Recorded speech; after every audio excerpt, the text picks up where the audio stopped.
The golden rule is whatsoever you would that men should do unto you, do ye likewise unto them.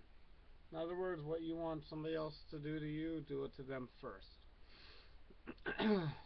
That would solve a lot of problems, and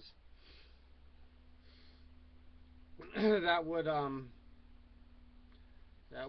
prevent a lot of people from sinning if they made that their guiding principle of their life. Here are some thoughts on how that specifically applies to the subject of religion. What do I want other people to do to me because of my religion? What do I want other people to do to my religion? I should do it to theirs first. And the first thing I can think of on this list is protesting. Not that they should do it, but they shouldn't. I don't, when there's a new building opening up from a different religion, or when a different religion than mine has a conference, I don't walk around the building with a sign, "You're going to hell, stop believing your false book." That's like just being rude to do that. I'm not saying that you shouldn't think your religion is better than mine, or that will help me, or try to convert me.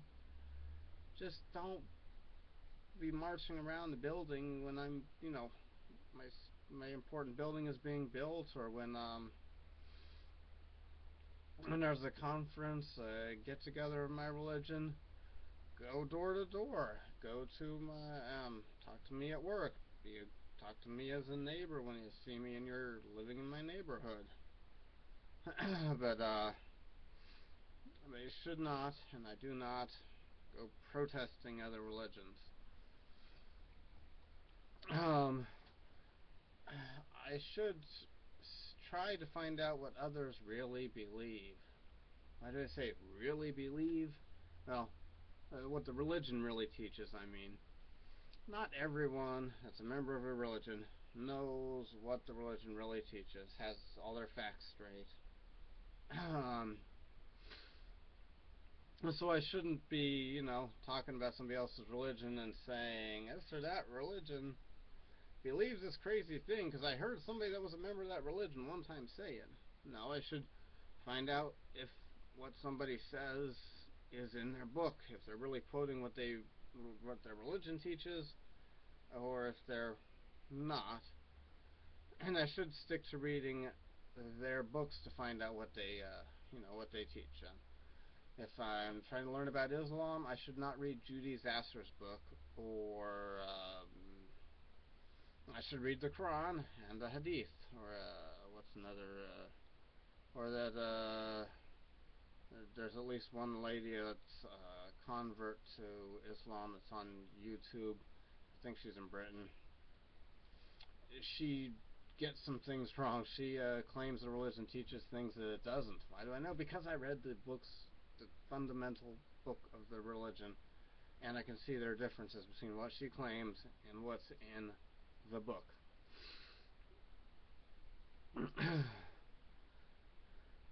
And let's see. Voting. I should vote for people of any religion, as long as you don't make the religion my deciding factor. Get a little more clear. Let's see. I shouldn't make somebody else's religion a deciding factor on whether I vote for them or not. I wouldn't get much voting done if I did that, because I don't live in an area where there are a lot of people of my religion. If I'm ever on a TV show like Chopped, as the show's creator, host, or judge, I shouldn't hold it against somebody if they don't use an ingredient because of their religion. And in case any of you have no idea what Chopped is, I'm happy for you. It's a terrible, annoying, waste of time show, but I know what's on it because my wife likes to watch it. So I'm gonna see it sometimes because of that. But on Chopped, there are 4 contestants. They get a basket of mystery ingredients and a time limit on how long to cook them, and judges judge on who did the best job of cooking some kind of concoction with those ingredients, and then there are 3 rounds. Each round somebody is eliminated until there's a winner.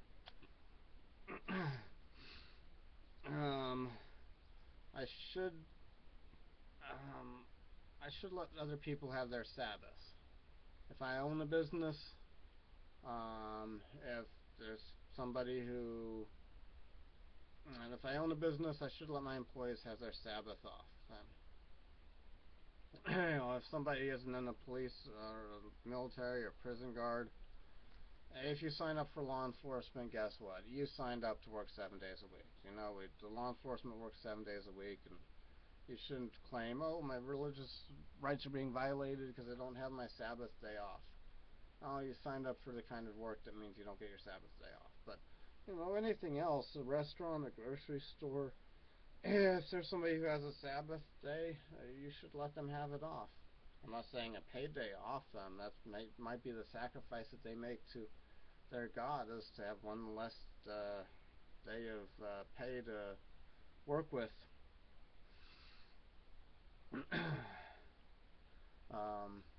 And like if I'm looking for a independent, somebody who owns their own business and does their own work, to do some work on my house, a contractor or something, if they've got a holy day, I should honor that and not say, well, you got a good price, you're giving me the best estimate to fix whatever's wrong in my house, but if you're not going to do it on your Sabbath day, I'm not hiring you. I shouldn't do that. I should let people have their Sabbath days. One thing I should not do is tell somebody I've read their religion's book when I haven't. I've had that happen to me where I gave somebody my book, a Book of Mormon. He claims he read it, but he doesn't give me any specifics about the book. And, later on, like the same week I gave it to him, I asked him if he read it, and he said he'd already read it. It's a pretty thick book to read that quickly. If you're really reading it, maybe he's turned the pages so he could say he read it, but he wasn't really reading it and trying to learn what's in the book. And I'm sure of that because he couldn't give me any specifics that were in the book. When I asked him what he thought of it, he just some generalities. Yeah, it's like any other old book. No, the Book of Mormon isn't like every other old book. You should have some thoughts about it if you really read it. So I really have read the Quran. So, if I have a comment about Islam or the Quran, it's because of what's in there, not because I heard somebody said something somewhere, and it's not that I went to an anti-Islamic website and I'm just parroting what I heard there. I looked what was in the book. I didn't lie to anyone about having read it when I didn't read it. That's rude. Yeah. Now I talked about that one cooking contest show that I don't recommend you watching, but it's out there. Me thinking that somebody should not be punished on a show like that where the contestant is making up their own creation does not mean that I think that if you work at a restaurant that you should get to not make what's on the menu. It is not. There's a few things that are not a violation of this principle, not a violation of the golden rule. I don't think a customer or owner of a store or a restaurant is violating this principle of the golden rule if they expect every one of their employees to make what's on the menu. Not to eat it, but to make it. Follow the recipe that exists for that menu item. And it's even more ridiculous if a store cashier is wants to not process, not scan the pork. You're not touching the pork. You're touching a package. Or doesn't want to touch the coffee. It was at the store anyway. You're not encouraging them. It's your job to just scan it and get the money. So you should. It's not violating this principle if somebody who works at a store or restaurant is expected to scan everything, get the money for it, make things according to the recipe that exists.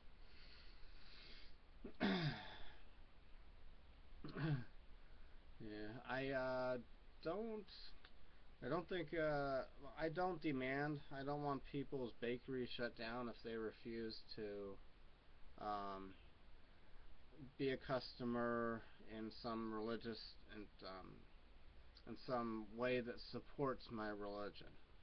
You know, if somebody in my religion gets married in my religion's way, um, and they don't want to make a cake for it, that's fine. That wasn't attacking me. That didn't hurt me. I want to make. I don't want to have flowers be a part of my you know wedding celebration because you know what my religion is. You disagree with it. Fine. You didn't hurt anything. You should get to do that without being attacked and having your property stolen by the government.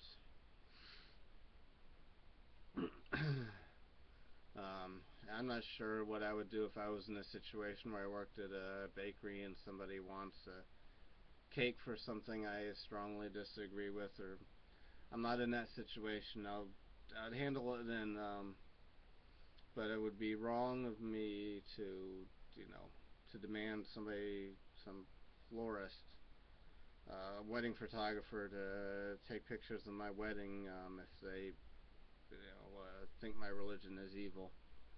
Thank you. You have a good day. Remember, follow the golden rule. Do unto others as you would have them do unto you.